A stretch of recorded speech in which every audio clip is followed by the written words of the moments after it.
¿No hay voluntarios?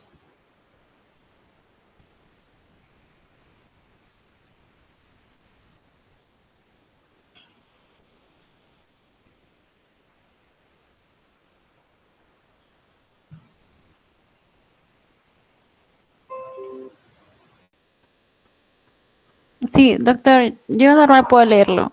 A ver, Isabel, por favor.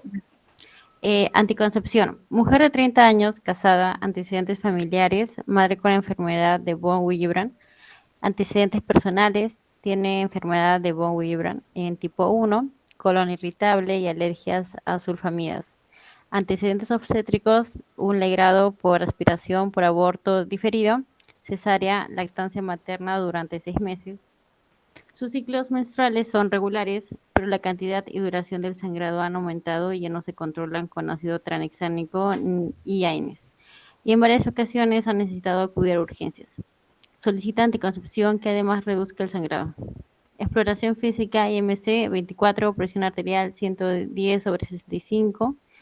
En cuanto a estudios, la hemoglobina con 9.5 gramos por decilitro, hematocrito 30%, exploración ginecológica normal, citología cervical negativa, ultrasonografía, genitales internos normales. Perfecto. No. Como han podido ver, es un caso de anticoncepción, donde la paciente nos solicita un anticonceptivo, como un método anticonceptivo, que a la vez reduzca su sangrado excesivo y su hipermenorrea. Entonces, conocemos los antecedentes y nos hacen tres preguntas, ¿ya?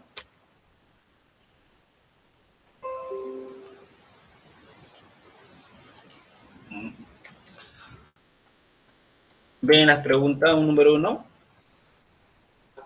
No, no, doctor, no se puede ver. Ahí, Sí, ahora sí, doctor. bueno, a ver. Dicen, la pregunta es, en este contexto del caso clínico, ¿cuál es el tratamiento de elección? Pueden mandar sus alternativas.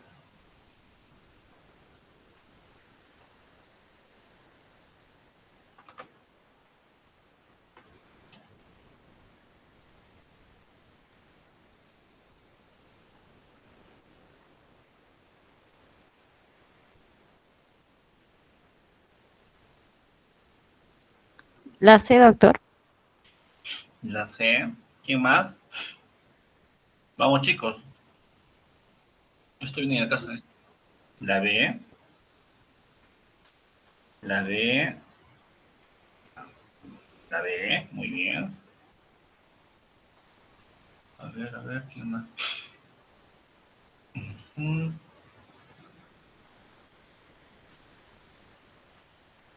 ya. Los demás no saben de opinan. Perfecto. Muy bien. Ya. D.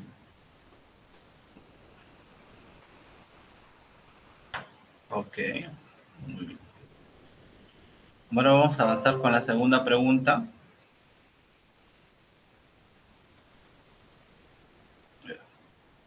La segunda pregunta es, ¿qué ventajas aportan los anticonceptivos combinados?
Perfecto.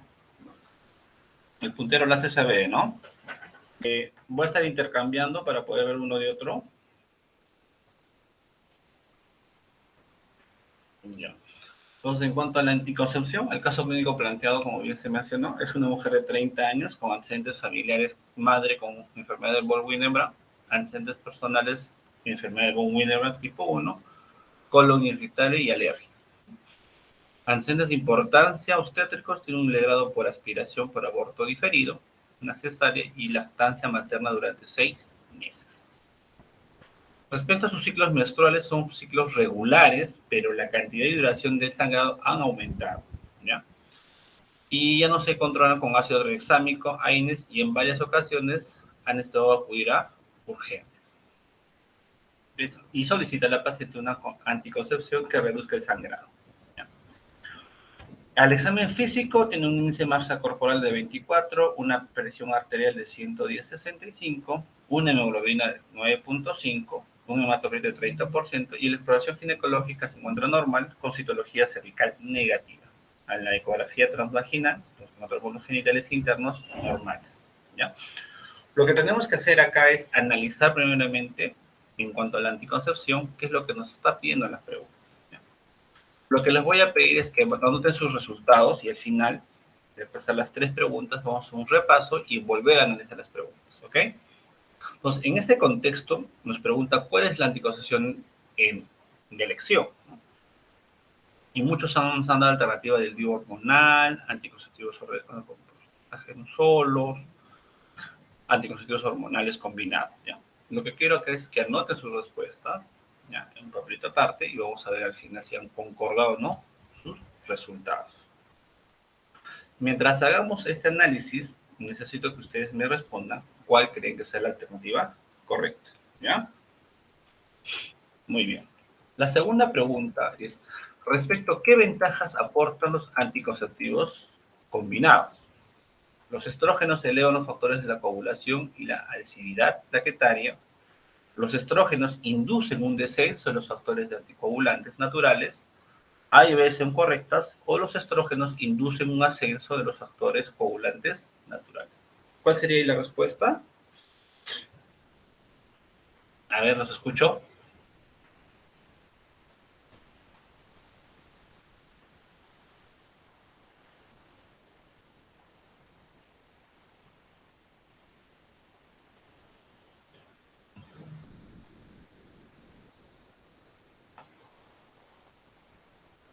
¿Nadie?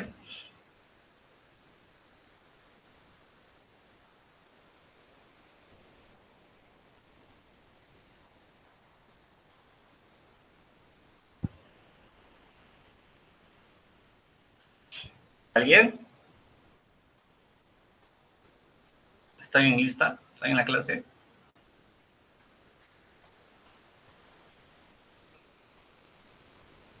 ¿Alguna respuesta?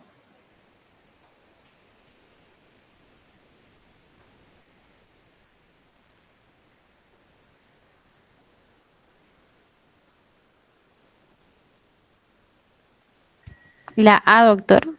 La A, muy bien. ¿Otra alternativa? Anoten sus respuestas, por favor, ¿ya?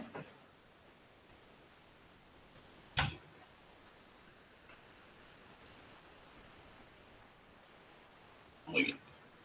Y la tercera pregunta es, ¿qué pasaría con los anticonceptivos combinados en este caso? ¿Sería más recomendable la pauta continua? B, ¿es la pauta habitual con descanso semanal la adecuada? C, ¿las dos son iguales o no se debería de aconsejar?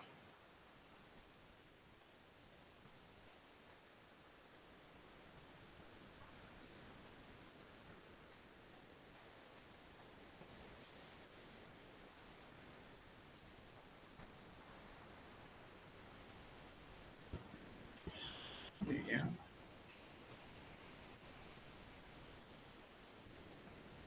Ah, doctor. La sería la perfecto. Muy bien. Vamos a un pequeño repaso de este tema. En la clase teórica con el doctor Vargas, pero fue el tema que ustedes revisaron, hablan sobre principalmente los criterios médicos de elegibilidad para el uso de anticonceptivos en la quinta edición 2015. La Organización Mundial de la Salud recomienda o clasifica en categorías los criterios médicos de elegibilidad. ¿Ya? ¿Es importante conocer esto? Claro que sí, porque la herramienta que nos va a dar la Organización Mundial, la OMS, es justamente para ver qué pacientes son candidatas al uso de un método anticonceptivo, ¿okay? Ya sea hormonal, eh, cuerpo extraño como metálico, de barrera, etc. ¿Okay? Entonces existen 4 categorías. Las 4 categorías son categoría 1, que es aquella situación para la que no existen restricciones al uso del método anticonceptivo. Quiere decir que cualquier mujer que se encuentre en edad reproductiva y que requiera anticoncepción y no tenga ninguna contraindicación, puede hacer uso de ella con toda la seguridad del mundo. La categoría es una situación en la que, en general, las ventajas de utilizar el método superan a los riesgos teóricos o demostrados. ¿Okay? La categoría 3 y la categoría 4 es donde prácticamente el médico o el personal que se encuentre capacitado en anticoncepción pueda sugerir de repente no utilizar, porque tanto en la categoría 3 como en la categoría 4 dicen lo siguiente, ¿no? Situación en la que en general los riesgos teóricos o demostrados superan a las ventajas de utilizar el método. Y situación en la que el uso del método anticonceptivo en cuestión constituye un riesgo inaceptable para la salud. En base a estas 4 categorías, nosotros podemos determinar frente al caso clínico cuál sería lo más recomendado. Muy bien. Entonces, la OMS nos entrega un esquema que nos facilita para que nosotros podamos tomar decisiones. ¿Ok? De acuerdo a las categorías que hemos mencionado anteriormente, presentamos también el uso del método en cualquier circunstancia. En general, debe usarse el método bajo riesgo de alguna complicación. Y en las categorías 3 y 4, el uso del método generalmente no se recomienda a menos que otros métodos más adecuados no estén disponibles o no sean aceptados. O no se debe usar el método anticonceptivo. Esta tablita o esta rueda de uso de anticonceptivos o de criterios médicos de elegibilidad nos ayuda a ver cuál es el anticonceptivo que deberíamos de usar de acuerdo a las características clínicas de cada paciente. Y van así, ya de fuera hacia adentro en cuanto a como primera línea de elección.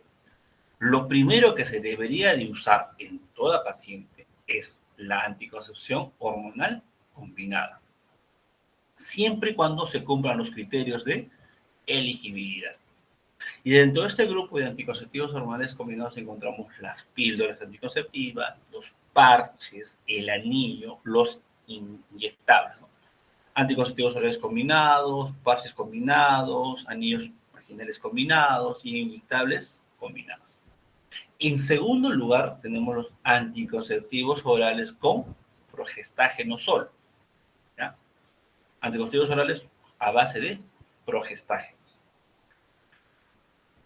Anticonceptivos inyectables con progestágeno solos, la famosa ampolla de acetato medroxiprogesterona principalmente. Los implantes liberadores de levonorgestrel o eternorgestrel.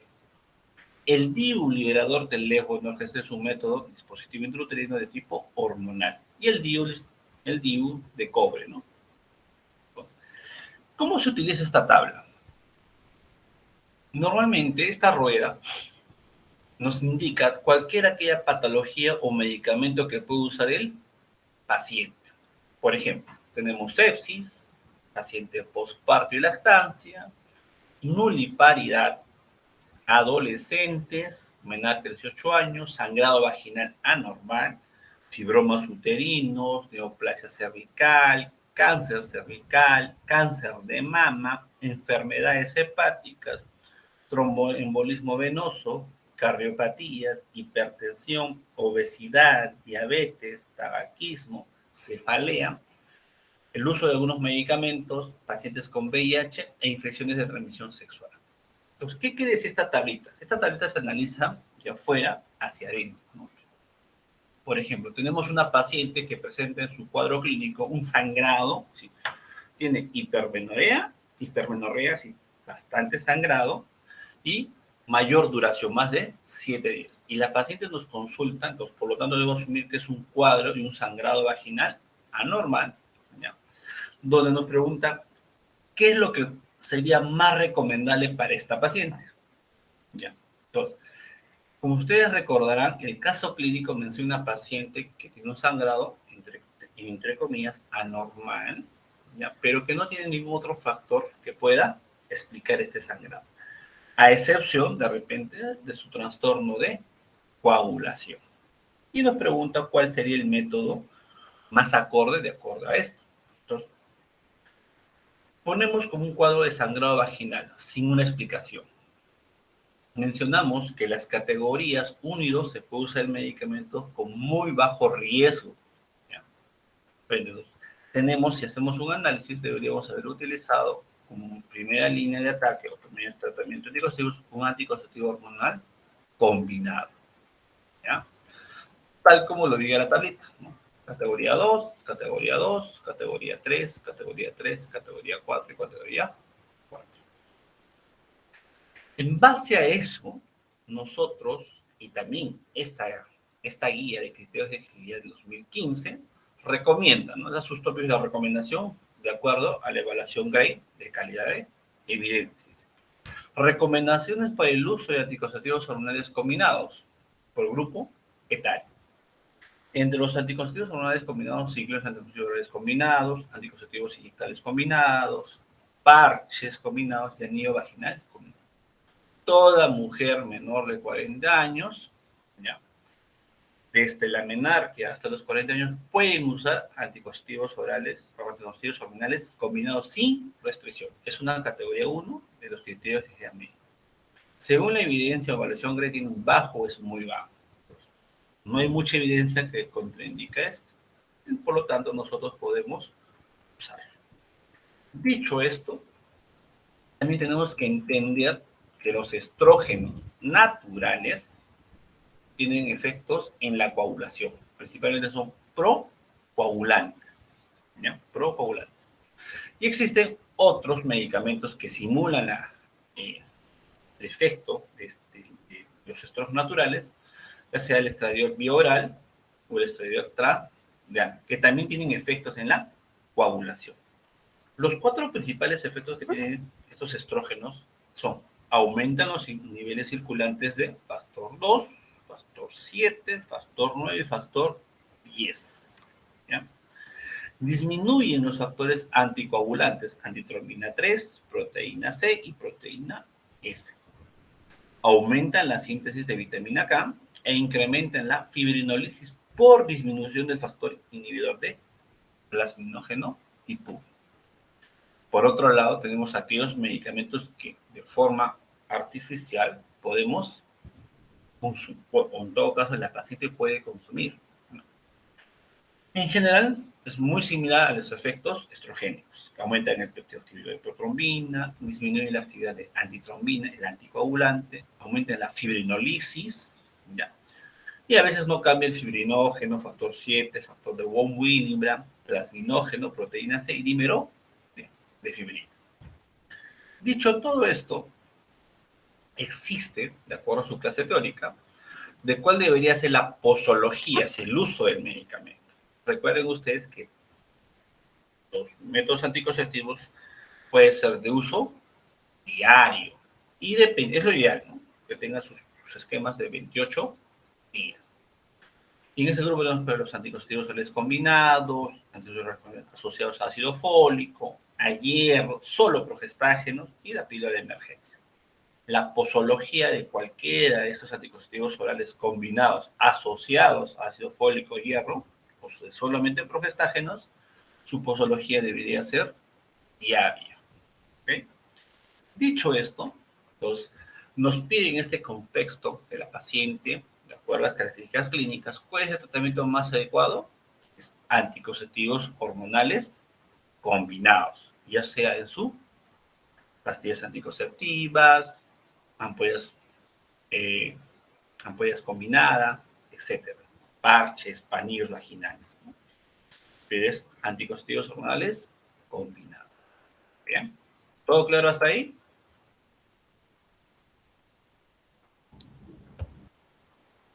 Si hay una pregunta, interrumpe, no hay no hay ninguna duda respecto a eso. ¿Ya? Sí, doctor, una pregunta. Dime. ¿Los anticonceptivos orales combinados no son una contraindicación en la lactancia? Volvemos. Y la lactancia es categoría 4. Mira, los anticonceptivos orales combinados, categoría 4, ¿verdad? Si tú vas a tu cuadrito, análisis. ¿Qué categoría es? 4. Posparto y lactancia no se debería, no se recomendaría dar. Tienes otras alternativas para poder dar. Si te preguntasen en el examen cuál sería el método idóneo que no te puede hacer ninguna complicación el posparto o la lactancia, debería ser ¿qué cosa? El DIU, de repente a las 48 horas, el DIU metálico, el DIU de normogestrel, etc. Hay que comenzar a buscar cuál sería el método más adecuado. O aquellos anticonceptivos orales a base de progestágenos, principalmente. Esta tablita que ustedes ven, que tiene bastantes números, es justamente para analizar esto. En cuanto a lactancia, no se debería dar anticonceptivos orales combinados, ¿no? ¿Todo claro ahí? Sí, doctor, sino que lo preguntaba porque en el caso se describe que la paciente está dando de lactar. No. A ver. No, pero en el caso dice bien claro, ¿no? Lactancia materna durante 6 meses. Ya debió de lactar 6 meses. ¿Ok? Ah, ok, ok. Ok. Analicen el caso clínico. Muy bien. Pues volvemos a lo mismo, ¿ya? Pues las preguntas son, en este contexto, ¿cuál es el tratamiento de lesión? Dar un anticonceptivo hormonal combinado, porque ya entiendo que ya pasó su lactancia. No hay contraindicación para el, como ustedes han visto, el consumo externo de este adiol de forma, digamos, artificial, no altera el factor de Wolff-Wheeler. ¿Okay? Y un hormonal podría ser, ¿no?, una alternativa si los otros de primera línea fallasen, ¿ya? De acuerdo a los criterios de elegibilidad. Muy bien. Entonces, la pregunta número 2, de acuerdo a lo que han marcado, ¿qué ventajas aportan los anticonceptivos combinados? ¿Los estrógenos elevan los factores de coagulación? Sí, porque tiene un factor procoagulante. La fibrinólisis actividad o actividad plaquetaria. ¿Inducen un descenso de los factores anticoagulantes naturales? Por supuesto que sí. Entonces, ahí las alternativas, que la A y la B, son las correctas. Al contrario, los estrógenos inducen un ascenso, no, es un descenso de los factores anticoagulantes naturales. Muy bien. Y nada más, ¿qué pasaría con los anticonceptivos combinados en este caso? ¿Sería más recomendable la pauta continua? Claro, la pauta continua, la pauta diaria es lo más recomendado. Puede haber esquemas entre métodos anticonceptivos orales, de uso oral, de 21 a 28 días. ¿Ya? ¿Es habitual la pauta con descenso semanal? No. ¿Las dos son iguales? No. No se debería de aconsejar. ¿No? Sería la más recomendable la pauta continua o diaria. Muy bien. Entonces, este pequeño repaso es para que ustedes, y se estén casi convencido, que les van a preguntar sobre los criterios de elegibilidad. Determinen bien los criterios, categoría 1, categoría 2, categoría 3. Y justamente el cuadrito o la rueda de elegibilidad es justo lo que ustedes empiezan a identificar siempre de afuera hacia adentro. Lo ideal sería que todas las pacientes pertenezcan a la categoría 1 para poder dar anticonceptivos hormonal combinado, porque eso sería lo más fisiológico desde el punto de vista de la anticoncepción. Muy bien. Siguiente caso. Es un caso de infecciones del tracto genital inferior. ¿Alguien puede leer, por favor?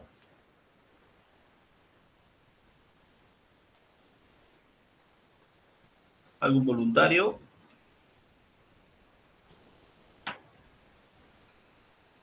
¿Nadie? Ya, doctor, yo lo leo. A ver, por favor.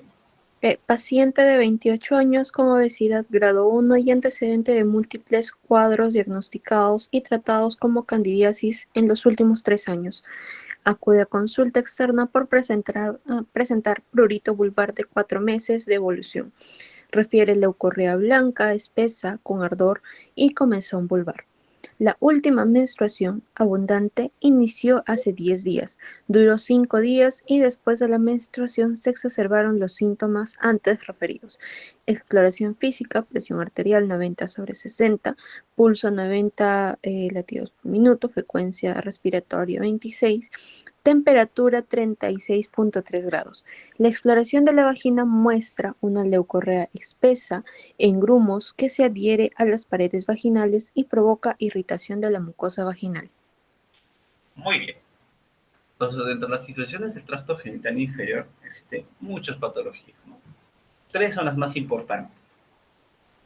Vaginosis bacteriana, tricomoniasis y la candidiasis vaginal. Entonces, igual que el caso anterior, vamos a dar 3 preguntas donde ustedes van a tener que analizar de acuerdo a las clases teóricas que hemos realizado. ¿Ok? Muy bien. La primera pregunta dice, ¿de qué manera puede adquirirse esta enfermedad? De acuerdo a la exposición del caso clínico. ¿Es una infección de transmisión sexual? La obesidad relacionada en esta paciente. La mayoría de las veces se trata de una infección de origen endógeno o la menstruación abundante es un factor importantísimo. ¿Me pueden decir sus alternativas, por favor? Sin miedo. La C. La C. La A. La A, muy bien. A, C, tenemos 2 discrepancias. Ahí C, muy bien. ¿Qué más? La A. La A. ¿Qué más? La A. La A. Muy bien.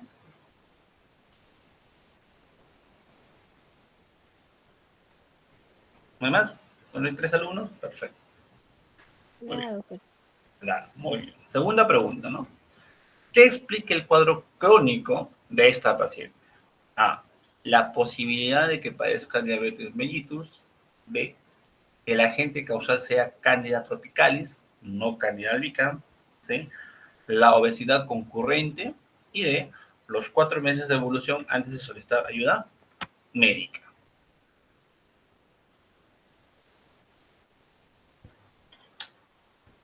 La B. ¿Ya? Con seguridad, doctores, con seguridad.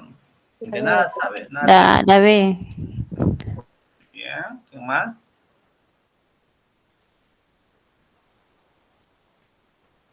B, doctor. La B. Muy bien. Vamos a ver. Y tercera pregunta es, en esta paciente, ¿qué medidas están indicadas para confirmar el diagnóstico de candidiasis? A. Medición del pH de la secreción vaginal, revisión en el microscopio de la radiación vaginal más solución fisiológica. C. Prueba de hidróxido de potasio. Y D. Tinción de Gram y revisión del microscopio de la secreción vaginal. A ver. Anoten sus respuestas, por favor.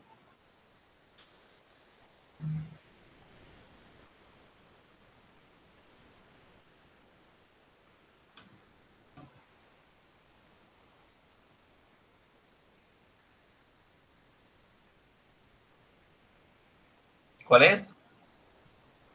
La D. D. D. B. ¿Qué más? D. D de dedo. Venga, muy bien. Muy bien, ¿qué más?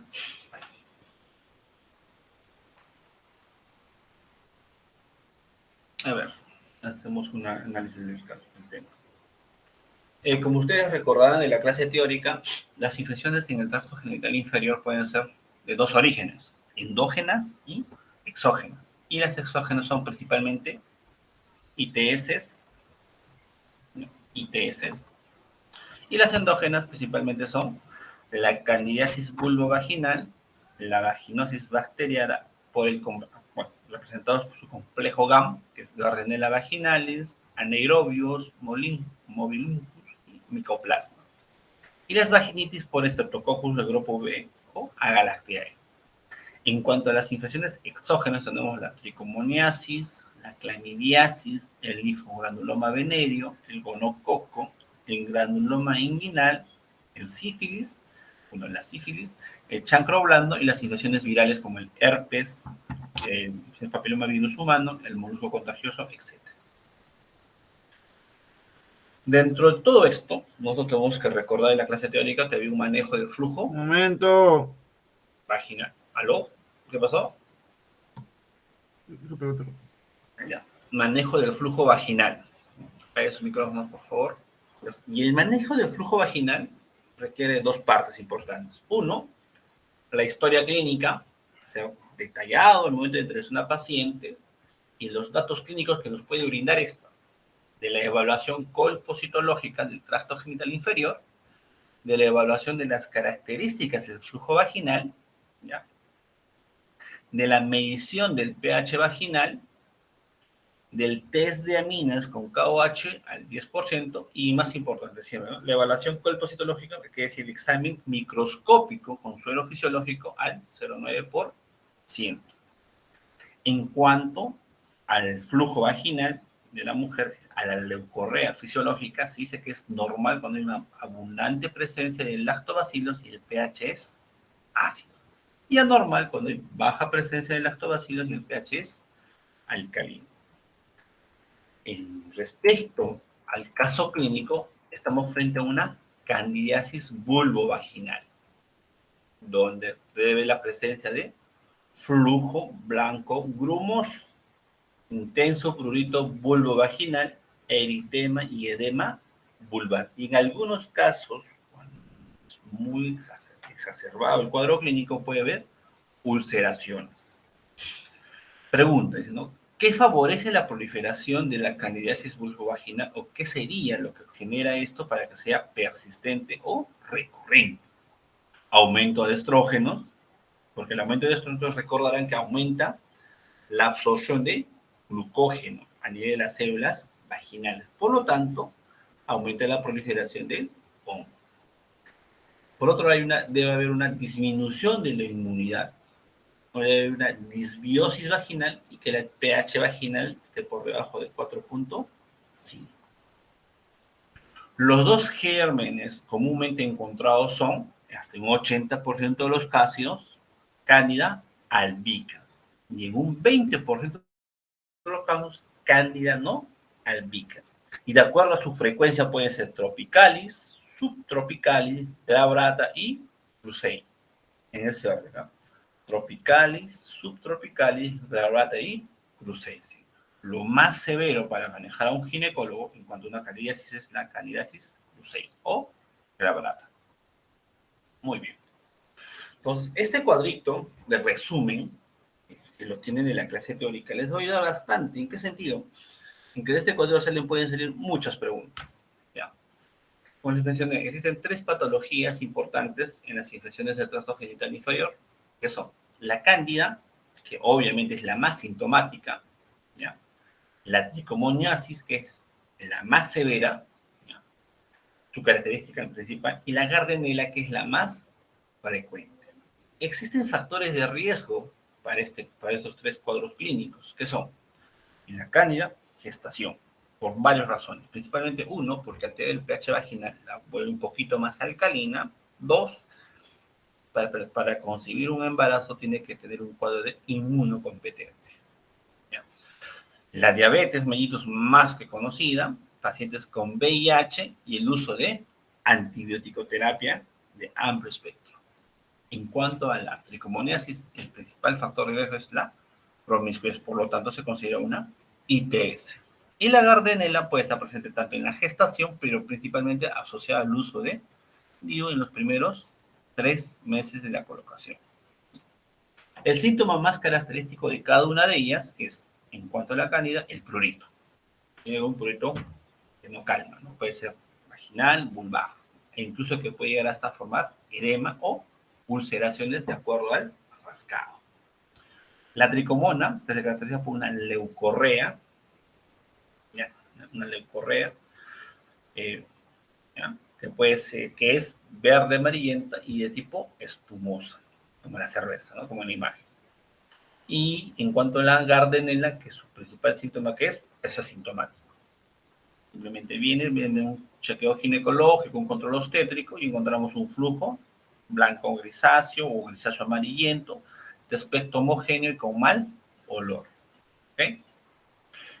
En el examen físico vamos a encontrar, en cuanto a la cándida, eritema a nivel genital. En cuanto a la tricomona, una colpitis en fresa. Si hacemos un estudio citocolposcópico, vamos a encontrar unas ulceraciones o puntos afraguzados o de aspecto en fresa. En cuanto a la cándida, a la Gardnerella, el aspecto al examen físico es normal, se podría decir. El pH vaginal no hace diagnóstico de ninguna de las tres, pero nos orienta el diagnóstico. Un pH vaginal ácido, de acuerdo al papel de tornasol, no puede estar que estamos frente a una cándida. ¿Ya? Y un pH alcalino, o ligeramente alcalino, puede estar que estamos frente a una tricomonas o Gardnerella. Lo que sí nos ayuda a confirmar un diagnóstico ya es un cultivo, un examen en fresco bajo microscopía. En la cándida yo puedo ver hifas, en la tricomona puedo ver a la tricomona ahí en presencia, y en la Gardnerella puedo ver de repente células claves hasta más del 20% de los casos. ¿Qué podría ser el diagnóstico? En cuanto a la cándida, utilizamos el famoso, puede ser el microscopio o cultivar la cándida con el cultivo de Sauer. Este cultivo normalmente no se realiza porque es muy caro y es solamente en casos muy específicos. Cuando, por ejemplo, tenemos una paciente que está con bastante recurrencia, y con recurrencia me refiero a que esté más de 3 meses, pues sí deberíamos cultivar la muestra de secreción vaginal si hay una sospecha de cándida, para ver qué otro tipo de cándida está involucrado en la sintomatología de la paciente. Recuerden siempre, hay un 80% de los casos que son la cándida albicans y hay un 20% que es no albicans. Las tricomonas, la tricomonia es el examen en fresco y la Gardnerella, el KOH al 10%. ¿Qué más debemos recordar de esto? El tratamiento. Cada patología tiene su tratamiento. Y en este caso en particular, lo que ustedes sí tienen que recordar sí o sí es manejar cándida. Y la cándida tenemos 2 tipos de tratamiento de acuerdo a que es complicado o no complicado. Si es complicado, pero si es no complicado, podemos usar 2 tipos de vía, la vía sistémica y la vía local. La vía sistémica puedes usar fluconazol, 150 miligramos oral, dosis única. Es lo último que ha salido, ¿no? Lo que dice el Lab Today, pero no dice nuestra norma técnica. Acá hacemos un paréntesis, ¿no? Normalmente quien ha hecho las preguntas soy yo. Sé lo que voy a preguntar, pero de repente para el examen de tipo salud, preinternado, recién dado, siempre te preguntan 2 tipos de preguntas, ¿no?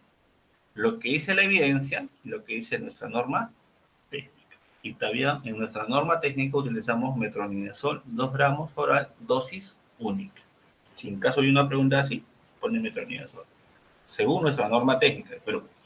Pero según las guías fuera del Perú, guías internacionales recomienda, y está basada en el UpToDate, fluconazol 150 miligramos oral, dosis única. ¿Qué más podemos usar? Vía sistémica. Ibrasunger de 300 miligramos oral cada 12 horas por un día o itraconazol de 200 miligramos oral cada 12 horas por un día. El tratamiento local podemos usar clotrimazol al 1% vaginal cada noche por 7 días. Y en embarazadas a partir del segundo trimestre. Un paréntesis acá. Si hay un caso clínico respecto a una candidiasis vulvovaginal, mujer embarazada de 8, 9, 10, 11, 12 o 13 semanas de gestación con 6 días, el tratamiento ideal es darle clindamicina 100, al 1% vaginal cada noche por 7 días. En el primer trimestre es clindamicina. A partir del segundo trimestre en adelante podrías dar clotrimazol, porque el riesgo de teratogenicidad varía. ¿Okay? En el primer trimestre, todo azul es teratogénico, no se debe dar. A partir del segundo trimestre podemos dar valoración clínica. ¿Okay? Si todo esto no funciona, podemos también utilizar lo que es la violeta D, genciana al 1% vaginal una vez cada semana por 3 dosis, ¿sí? Un mes de tratamiento.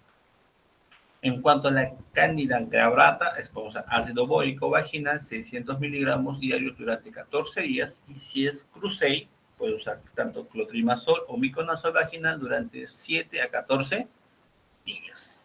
Muy bien. Siguiente. En cuanto al tratamiento de la candidiasis vulvovaginal complicada, aquella que tiene, por ejemplo, resistencia al tratamiento, podríamos dar hasta 6 meses de tratamiento. Las guías no determinan cuál es el tiempo mínimo, pero sí determinan el tiempo máximo. Y eso va a depender mucho de la valoración de cada paciente. Recuerden ustedes que estamos frente a una paciente que tenga esta patología de valoración unipersonal. ¿Ya? Cambiar hábitos de vida, etc. Pero en conclusión, lo mínimo que se puede dar, a experiencia mía, en algunos reportes de casos, es de 1 a 3 meses, como tiempo mínimo, pero máximo hasta 6 meses. Eso ya está determinado. Entonces, si es una candidiasis complicada, igual, hay dos sistemas, ¿no? Sistémico y local. Sistémico, fluconazol. Cada 12 horas, cada 72 horas por 2 o 3 dosis. Y mantenimiento una vez por semana hasta 6 meses, pero según la valoración clínica. Itraconazol, 400 miligramos oral, cada mes. De forma local puede usar clotrimazol por 14 días y mantenimiento de 100 miligramos una vez por semana. Y nistatina 100.000 unidades internacionales vaginal cada noche por 14 días. Igualito con la glabrata, igualito con la Cruzei, ¿no? Como el cuadro anterior. Por 14 días, por 7 a 14 días. Muy bien. Entonces, de acuerdo al caso clínico, la pregunta era, ¿de qué manera puede adquirirse esta enfermedad? La respuesta correcta es que la mayoría de las veces se trata de una infección de origen endógeno. ¿Bien? Segunda pregunta. ¿Qué explica el cuadro crónico de esta paciente? Y la respuesta es que el agente causal sea Candida tropicalis y no albicans. ¿Ok? Es que marcado la B. Muy bien. Y la tercera pregunta es, en esta paciente, ¿qué medidas están indicadas para confirmar el diagnóstico de la candidiasis? Mencionamos que para el manejo del flujo vaginal tenemos que ver la revisión microscópica asociada al suero fisiológico. ¿Bien? Ok, entonces, esas son las alternativas. Como siempre digo, si no saben nada, marquen la B o la C. Van a acertar.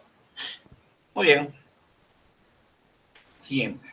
Un caso de infertilidad. ¿Todo claro hasta ahí? Antes que avancemos. Sí, sí, doctor. Cualquier pregunta o duda, hágala, por favor. Estamos revisando, no todo el tema completo porque es muy extenso, ¿no? Lo que normalmente es lo que el colega, el docente, puede preguntar o se pregunta con mayor frecuencia, ¿ya? Para que ustedes puedan reforzar esa parte. Entonces, ¿algún voluntario que lea el caso de infertilidad?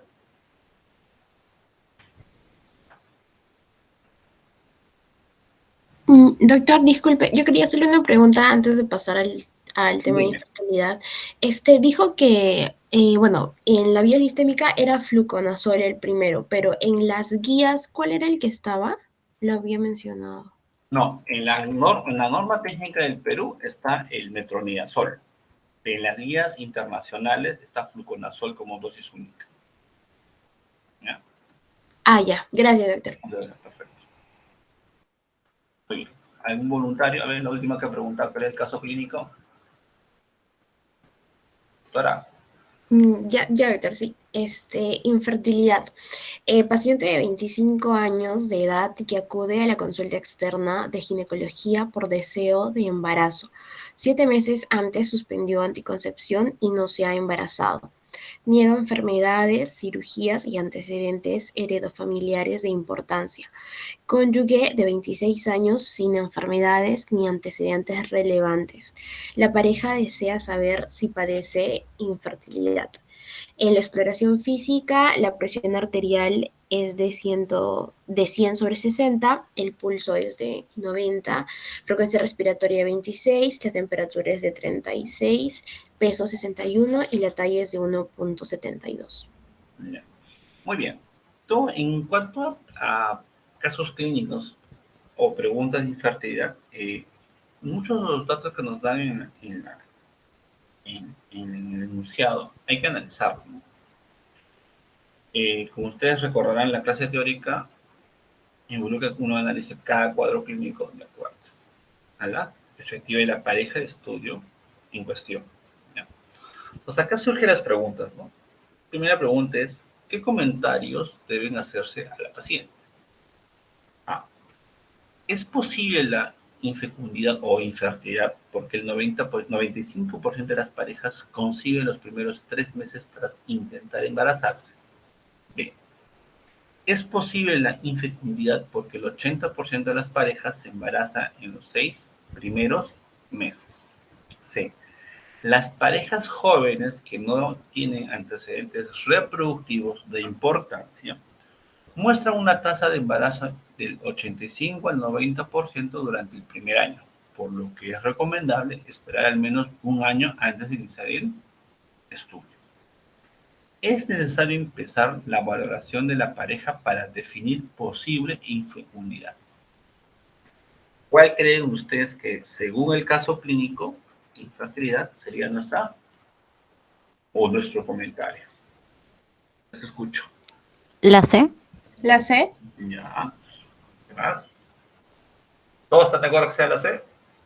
Anoten sus respuestas, por favor. Muy bien. Segunda pregunta. ¿Cuál es la frecuencia recomendada de relaciones sexuales cuando se busca el embarazo? A. La tasa de embarazo por ciclo con coito diario es del 50%. Wow.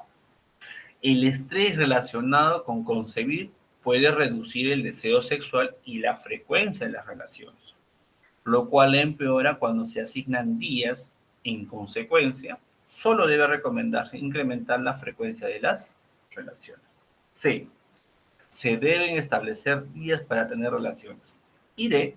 Solo se deben tener relaciones cuando los métodos de predicción de ovulación resulten positivos. ¿Los escuchó?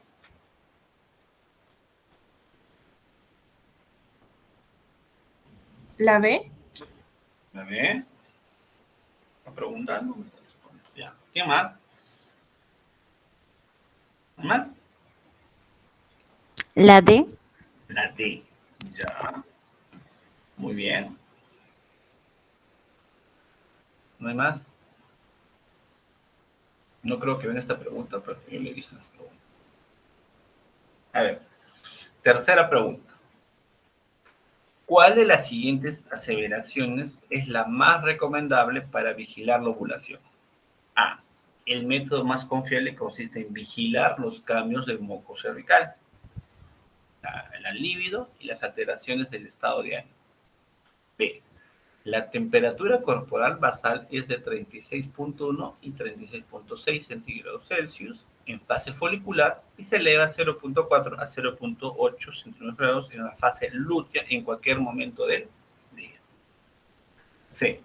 La determinación de la ovulación mediante dosaje hormonal que predice la ovulación por 1 o 2 días y ayuda a definir el intervalo de mayor fecundidad.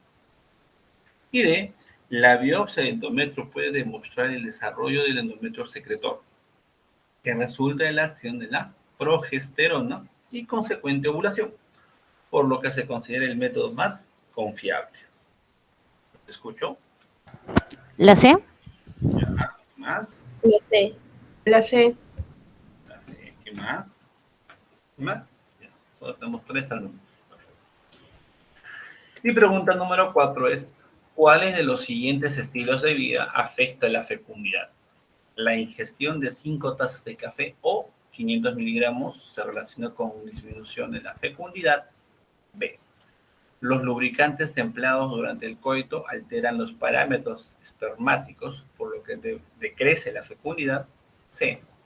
El sobrepeso se considera un factor de riesgo para subfecundidad o subinfertilidad, por lo que se recomienda tener un índice de masa corporal menor a 19. El consumo de alcohol no se considera un factor de riesgo para disminuir la fecundidad. ¿Los escucho?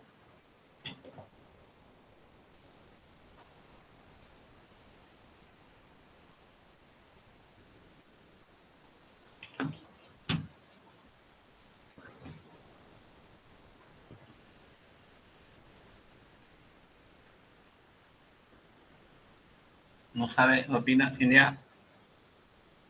A ver, ¿alguien?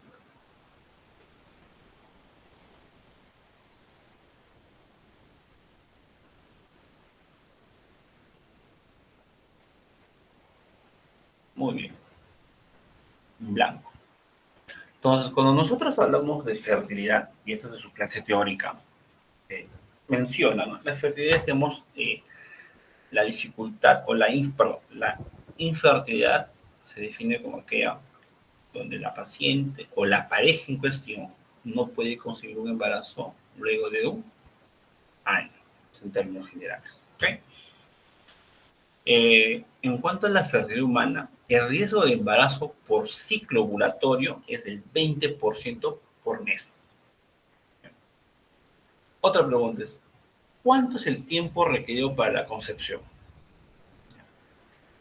¿Cuándo tenemos mayor chance de poder concebir, ¿no? Poder tener un embarazo?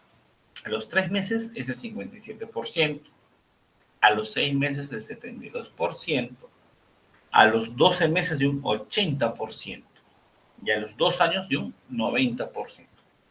Por lo tanto, nosotros podemos hablar de incidencia de infertilidad de solo un 10% de los casos. Quiere decir que pasados los 2 años, en términos generales, pasados los 2 años, es donde la pareja busca consejería en estudio de infertilidad. Es ese 10% de la población que busca ese apoyo. ¿Okay?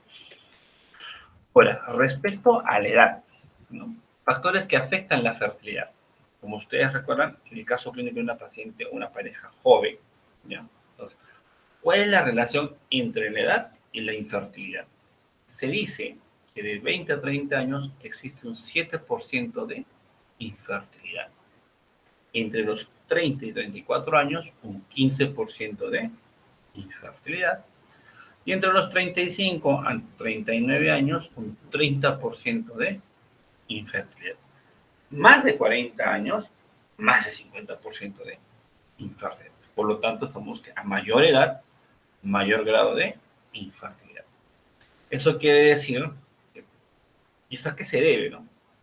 ¿A qué se debe de repente, haciendo un paréntesis, a qué se debe que actualmente muchas parejas buscan apoyo en los programas de fertilidad? Que la mujer, como tal, ha prolongado o ha prolongado su deseo genésico por estudio, por trabajo, etcétera, ¿no? Lo prolongan tanto hasta los 30, 35, en algunos casos hasta los 40 años. Lo que se debería de recomendar a este grupo de mujeres es que si están en una edad fértil, entre 30 y 34 años, de 25 a 35 años como máximo, puede realizar su congelación de óvulos. Es una recomendación mía. ¿Okay? Entonces, ¿cuáles son las causas de infertilidad? Lo más fácil de estudiar, siempre lo digo, es a la pareja. Mala calidad espermática. Ya sea que tengan baja movilidad, baja cantidad, etcétera, ¿no? Todas las patologías que pueden existir en cuanto a la calidad de espermática. Las otras causas que sí afectan a la mujer, que son varias, desde la alteración ovárica, la anovulación y a la cabeza el síndrome de ovario poliquístico, factor tubárico, ya sean las adherencias pélvicas, cirugías previas, infecciones por enfermedades pélvicas inflamatorias, factor uterino, principalmente las de origen que afectan la morfología del útero, como los miomas, pólipos, adenomiosis o malformaciones mullerianas, ¿no? Uteropidelfia, etc. Causas genéticas, ¿no? Que por X motivo, síndrome de Rokitansky, etcétera, que no pueda llegar a concebir la paciente. ¿Qué es lo que importa al momento de abarcar el estudio de pareja infértil? Es la evaluación. Y dentro de la evaluación tenemos tres cosas importantes que deben recordar. Una buena historia clínica, un buen examen físico y determinar cuál podría ser el factor que se encuentre relacionado a la infertilidad.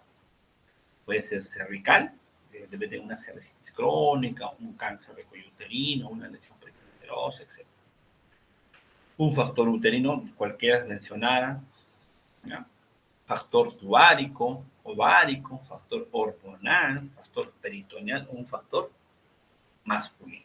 Entonces, alteraciones del cervix, bueno, las malformaciones mullerianas, tanto cervix como cuello uterino, infecciones de las trompas de falopio, factor hormonal, algún problema de hiperprolactinemia, hipotiroidismo, hipertiroidismo, están relacionados con problemas de infertilidad, factores uterinos, ováricos o tubales, que son los más frecuentes. Es decir, que en cuanto al estudio de pareja infértil, es difícil comenzar con un estudio completo, porque es uno que es muy caro. Por eso siempre recalco que la parte inicial, la historia clínica, el examen físico, que son las pruebas donde nos pueden orientar y ver cuál es el factor que está afectado a la pareja. ¿Okay? Entonces, ¿es importante una buena evaluación? Claro que sí. Y el pilar está justamente la edad de la paciente. A mayor edad, mayor infertilidad. La fórmula obstétrica, el régimen catenacial, la fecha de última regla, el tiempo de infertilidad. En cuanto al examen físico, peso, talla y lo más importante, el índice de masa corporal, por un lado. Si tiene alguna, hay que palpar siempre las tiroides para ver que no encontramos un hipo o un hipertiroidismo, la distribución del vello, la exploración pélvica, etc. Pero algo que es importante y a veces lo subestimamos es la evaluación del impacto emocional, es decir, el estrés. El estrés es un problema para la paciente en su pareja infértil. Por estrés no se cumple.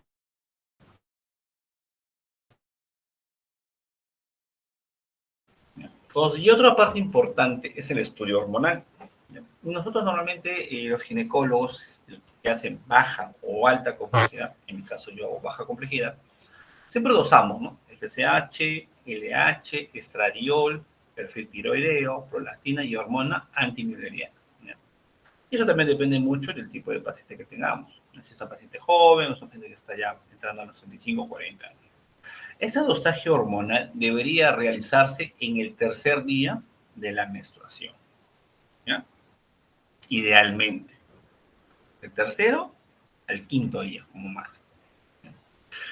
También se debe realizar, por otro lado, la ecografía transvaginal entre los primeros días de la menstruación. Igual, entre el tercero, máximo, hasta el séptimo día. ¿Para qué? Para valorar la reserva ovárica, folicular, obviamente.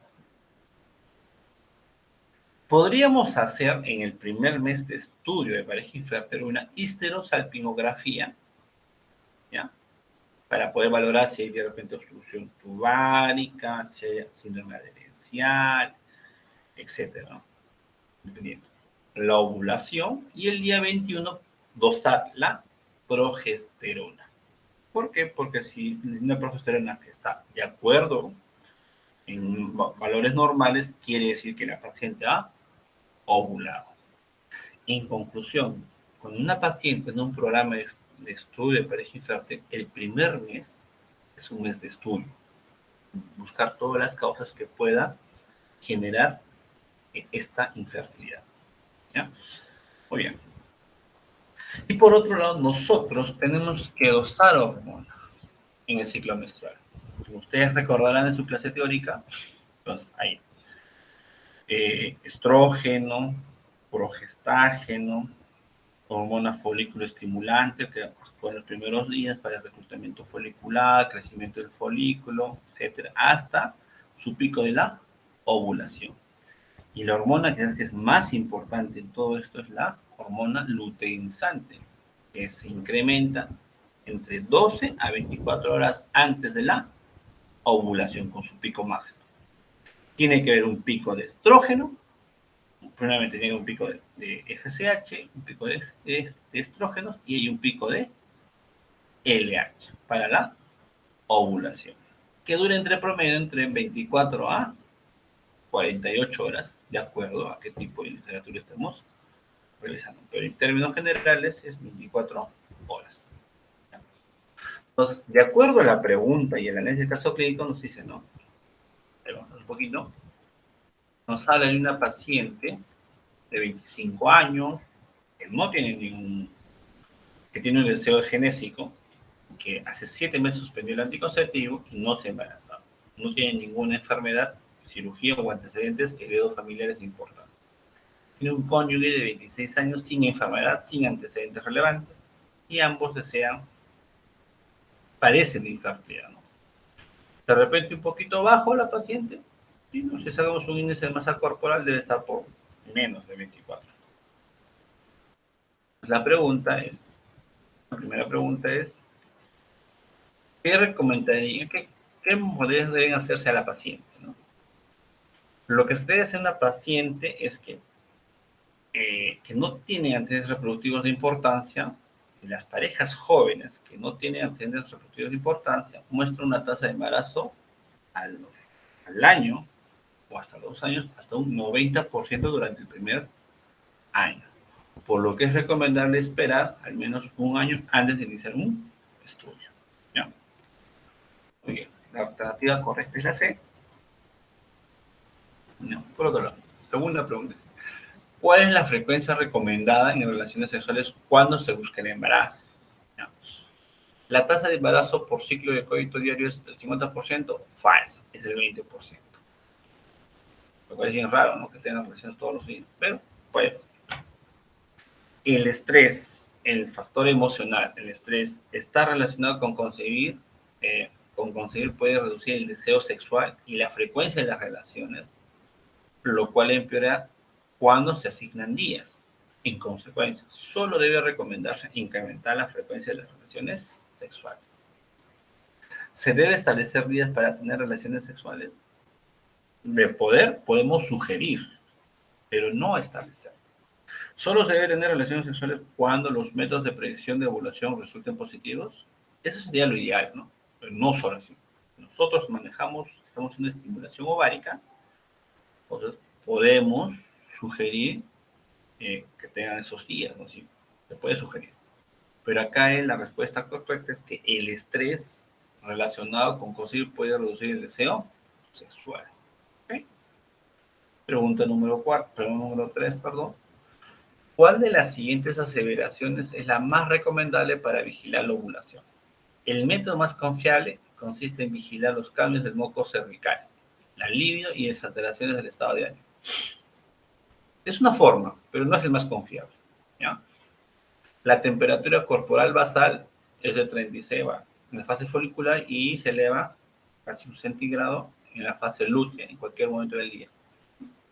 Por eso no puede elevarse la temperatura por otras causas, no necesariamente porque está ovulando, ¿ya? La determinación de la ovulación mediante dosaje hormonal, que predice la ovulación por 1 o 2 días, ayuda a definir el interno de mayor fecundidad. Cierto, verdadero. La biopsia del endometrio, en ningún momento se habla que sea una biopsia de endometrio, salvo, ojo, solo se recomienda biopsia de endometrio cuando tenemos entre 2 o 3 ciclos de estimulación, de 3 meses de estudio, donde la paciente no hay un embarazo. Ahí lo que tenemos que buscar es una endometritis crónica. ¿Ya? Endometritis crónica. Ese es un diagnóstico mediante un estudio de histeroscopía para poder ver micropápulas. ¿Ya? En este caso en particular, la respuesta correcta es la determinación de la ovulación mediante dosaje hormonal. ¿De qué hormona principalmente? Existen varias, ¿no? Pero la principal es un dosaje de LH, que predice la ovulación, que se puede hacer en sangre o en unos aditivos comerciales por la orina también. ¿Cuáles de los siguientes estilos de vida afecta la fecundidad? Bueno, creo que eso no lo he mencionado, pero sí, ¿no? Tenemos uno. El sobrepeso se considera un factor de riesgo para su fecundidad, por lo que se recomienda tener un índice de masa corporal menor de desnutrición, ¿no?